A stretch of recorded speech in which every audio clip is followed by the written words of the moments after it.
শহীদ শরীফ ওসমান হাদী হত্যার বিচারের দাবিতে চট্টগ্রামে মিছিল ও তথ্যচিত্র প্রদর্শনী চলছে। এ বিষয়ে জানাতে নগরীর সিআরবি এলাকা থেকে যুক্ত হচ্ছেন শোয়েব রহমান। শোয়েব, ওসমান হাদীর বিচারের দাবিতে আন্দোলনকারীরা কি বলছেন?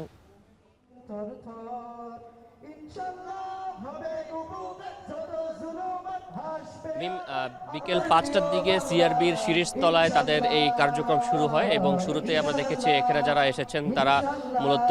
ছোট ছোট প্ল্যাকার্ড হাতে, পোস্টার হাতে, তারা জাস্টিস ফর হাদী এবং হাদী হত্যার বিচার চাই এই ধরনের পোস্টার হাতে নিয়ে কিন্তু এখানে তারা দাঁড়িয়ে থাকেন এবং কিছুক্ষণ তারা স্লোগান দেন এবং সেই স্লোগানে তারা কিন্তু আধিপত্যবাদ বিরোধী লড়াইয়ে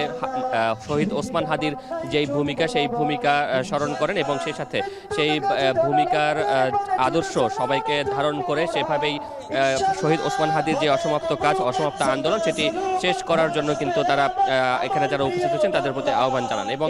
এরপরেই সন্ধ্যার পরেই কিন্তু এখানে তথ্যচিত্র প্রদর্শনী এবং সাংস্কৃতিক সন্ধ্যার আয়োজন করা হয়েছে এবং এখানেও কিন্তু আধিপত্যবাদ বিরোধী যেই সঙ্গীত সেই সঙ্গীত তারা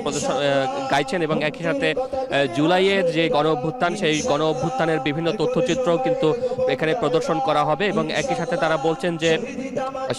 শহীদ ওসমান হাদীকে হত্যার মাধ্যমে তার যেই দর্শন, তার যেই আদর্শ সেটিকে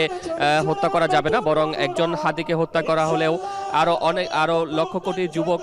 যুবতী তারা হাদী হয়ে আসবেন এবং তারা হাদীর যেই ইনসাফের সমাজ, ন্যায় ভিত্তিক যেই সমাজ প্রতিষ্ঠার স্বপ্ন হাদী দেখতেন সেই সমাজ তারা প্রতিষ্ঠা করতে লড়াই সংগ্রাম চালিয়ে যাবেন বলেও কিন্তু তারা জানিয়েছেন এবং আধিপত্যবাদ বিরোধী আন্দোলনের হাদীর যে ভূমিকা সেই ভূমিকাকে বুকে ধারণ করে নিয়ে তারা তাদের অসমাপ্ত আন্দোলন চালিয়ে যাবেন সেই কথাই কিন্তু তারা বলছেন। এবং আমরা দেখছি যে সিআরবিতে যেই মঞ্চটি করা হয়েছে সেটি কিন্তু হাদীর যেই ইনসাফ এবং সহজ সরল যে জীবন সেটির আলোকেই সাজানো হয়েছে। ছোট্ট একটি মঞ্চ করা হয়েছে এবং তার সামনে এখানে আমরা দেখতে পাচ্ছি যে তিরপল বিছিয়ে সেখানে যারা হাদীর বিচারের দাবিতে এখানে উপস্থিত হয়েছেন তারা কিন্তু এখানে মাটিতে তিরপল বিছিয়ে সেখানে কিন্তু তারা বসে এই অনুষ্ঠান উপভোগ করছেন এবং এই মুহূর্তে সঙ্গীত চলছে, এরপরে তথ্যচিত্র প্রদর্শনী হবে এবং এর মধ্য দিয়ে এই অনুষ্ঠান শেষ হবে। চট্টগ্রাম থেকে সরাসরি যুক্ত হয়েছিলেন সহকর্মী শোয়েব রহমান।